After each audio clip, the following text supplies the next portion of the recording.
Okay, you know those TikToks that are like, this is the only glute day you ever need, the only core routine you're ever gonna want, the only back routine you need to achieve your goals. Well, what if I told you that this video can help you with the only workout you ever need and actually make it yourself? Because it can. If you are new here, hi, my name is Tracy Spivey. I'm a group fitness instructor, personal trainer, and college student, and this is how to create a weekly workout plan that actually works. We're gonna be going through setting up a workout schedule, setting up an actual workout plan, and I'm even gonna walk you through a sample plan that you can use. So if you're interested in any of this kind of content, fitness, personal training, group fitness, teaching, that kind of stuff, make sure you subscribe, comment down below any other questions you have, and I will do my best to answer all of them, and like this video. Without further ado, let's get started. I'm just going to get right into it. Step one is, what time do you realistically have to work out? A lot of people are like, I'm going to go to the gym 5 days a week, and they realistically do not have 5 days a week. And so rather than spend 5 days a week trying to go to the gym and not achieving anything, or getting there not knowing what to do, let's be more realistic and set aside some important days. So I want you to set aside your non-negotiable days. This is like maybe 1 or 2 days a week that you're like, I for sure am going to the gym that day. It is easy for me to get there. It works well with my schedule, and I'm going to commit to these. Now, if you set aside, let's say, Monday and Wednesday for the gym, that doesn't mean we don't go Tuesday, Thursday, Friday. But that means that Monday and Wednesday we have a set workout plan that will help us achieve our fitness goals, regardless of whether or not we go Tuesday, Thursday, Friday. Does that mean Tuesday, Thursday, Friday aren't helpful? Absolutely not. They are so helpful, and the ultimate goal would be to build them into your routine in a way that works best for you. But you have Monday and Wednesday as your foundation pieces, and you're not going to miss out on anything that you need while trying to build that consistency habit. So for our non-negotiable days, we want to focus on incorporating everything we need in a workout plan. So let's say that you only have one non-negotiable day. You're going to do a full body workout. That's what's important. You're going to hit all those 5 primary movement patterns, all of the primary muscle groups, and you're going to get your good full body workout in. If you go the other days, we'll hit some glutes. We'll hit some back and biceps. Like, we'll add in some of those accessories. If you have 2 non-negotiable days, we'll split them into lower body and upper body. Or you could even do push and pull and have them be 2 full body days. Kind of depends, but as long as we're hitting a full body once a week kind of thing, and I'm not talking like a 1 full body day a week, I'm talking like in a week, have we hit a full body's worth of workouts? And that brings us to step 2. We need to understand the primary movement patterns. So a workout should consist of, scientifically, in order to best maximize the gains, increase our functional health, and improve strength, we should be training at least once a week, if not more. A bend and lift movement, think of any sort of like squat, you're bending at the knees, you're pushing back up. A single leg or unilateral movement, that'll fall into the bend and lift category, but we're looking more at lunge in that category. A hinge movement, hinging at the hips, RDLs, I would count a hip thrust in that. Good mornings, very important. And then our vertical and horizontal pushes and pulls. So the best way that I like to explain this to people is push means the weight is moving away from you. Pull is the weight is moving towards you. Vertical is away or towards your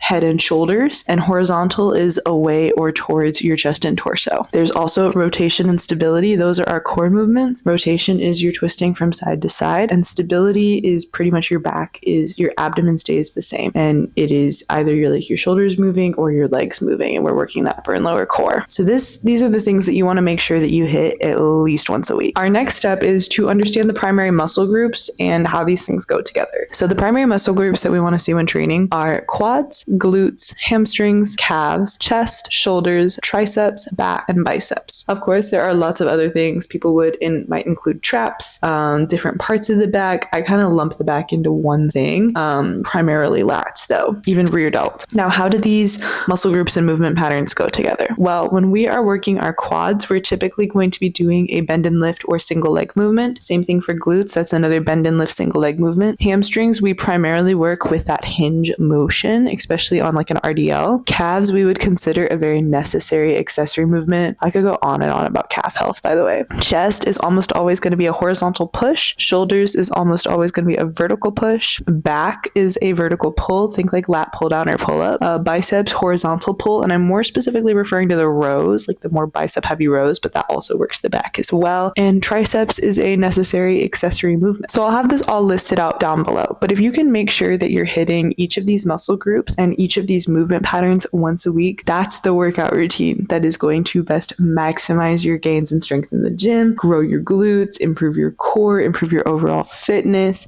anything like that. But but I want to actually give you a sample workout plan. Let's say we're doing 4 days a week. So our first day would be a lower body with a glute focus. Our second day would be an upper body push. Our third day would be a lower body with a quad focus. And our fourth day would be an upper body pull. This may or may not be the workout program that I was following for a while. Here's how I'd program it as a personal trainer. For our lower body with glute focus, our bend and lift, we're going to do a good old goblet squat. Hold that weight up here, squat down and up. For our single leg, we'll throw in a Bulgarian split squat. That'll be our really difficult movement. Then for our hinge, we'll do a hip thrust. Now you might prefer, because the hip thrust is a very tiring movement, to move it first. I personally prefer to have it third, but you do you. For our accessory movement, since it is a glute focus, we'll hit the glute medius and do some glute medius kickbacks. Now for our lower body quad focus, I'll keep them together. So this is day 3. Our bend and lift, we did a goblet squat the first day. Let's do a barbell back squat the second day. It's still a bend and lift. You can do 2 squats in a week. I like to always have a lighter squat and a heavier squat, and I like my heavier squat to be later in the week. Then for a single leg, we got to throw a lunge in. You should have a lunge in your workout program. Like, guys, going up the stairs, come on. We need a lunge. We need to train that functional health. If you don't like lunges, step ups are a really good option, because I hate lunges. I make myself train them though, so we're doing reverse lunges. For our hinge, we'll do a dumbbell RDL. We did a hip thrust last time. That's pretty big movement, so let's do a dumbbell RDL. And for our accessory, for a quad focus workout, I'd throw in some calves and do some calf raises. Now for our upper body workouts, for the push, our horizontal push, let's do a good old chest press. You can do it with dumbbells, bench press, close grip, a lot of different things. For our shoulder movement, we'll do a shoulder press. Elbows are out, you're pushing up and down. For our tricep movement, that's one of our accessories, we'll do an overhead tricep extension. You'll have the dumbbell, your arm is going to move down and up. You can also do it with a cable rope. And for our accessory, a lot of people would put shoulders. So that would be things like shoulder shrugs, lat flat, or lat raises, front raises, anything like that. That's a good accessory burnout. I'm going to put a chest fly because I enjoy them. And then finally, for our upper body pull workout, vertical pull, lat pull down. Oh my gosh, lat pull downs are such an essential movement. Horizontal pull, let's do a seated cable row. We'll be in a close grip. Pull that cable towards you and back. For our bicep heavy movement, we'll do a bicep curl. And for an accessory movement for lat pull down, for back and bi, I would honestly recommend doing like something else back based. So maybe that's like a face pull, single arm row, anything like that. With my clients, sometimes I will throw in pull-ups as like a goal movement, because many clients like want to do like both a lat pull down and pull-ups. So we'll start with the lat pull down as a warm-up, and we'll throw in pull-ups as a nice accessory. So that's the basics of it. Just make sure that you have all those muscle groups and movement patterns, and then just kind of program to your specific needs. Maybe you don't enjoy hip thrust. Okay, well, let's do a glute bridge, an RDL, a deadlift, anything like that. But mix and match according to those movement patterns. Now, I'm going to quick fire through a couple of very common questions that we get as personal trainers when setting up this weekly workout plan, but I will make some full in-depth videos on this later. So question number 1, what are our sets and rep ranges? I would always recommend, if you are trained for, do the rep ranges is what you're training for. If you are training for hypertrophy, which is muscle definition, science recommends 3 sets of 8 to 12 reps. What I would personally recommend with progressing this is start with a weight that you can lift at a 7 out of 10 and lift it for 8 reps within 1 week.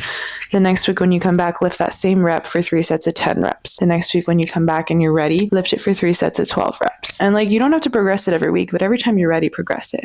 Once you're at 12, increase your weight and start right back at 8. That's kind of the basics of progressive overload. Your workout should not necessarily be changing from week to week. I would recommend keeping at least 2 movements the same every workout. Maybe you change out your accessory movement every week to make it fun. Maybe you keep the workout the same and you just change out like 1 different movement every single week just to keep it fun for yourself. But with progressive overload, something should be changing. I don't recommend it necessarily being all the movements, but change your rep ranges, change your weight, like increase your rep ranges. When you get to 12, increase your weight, start right back at 8, you know? Other rapid fire question is, how much time should you spend at the gym?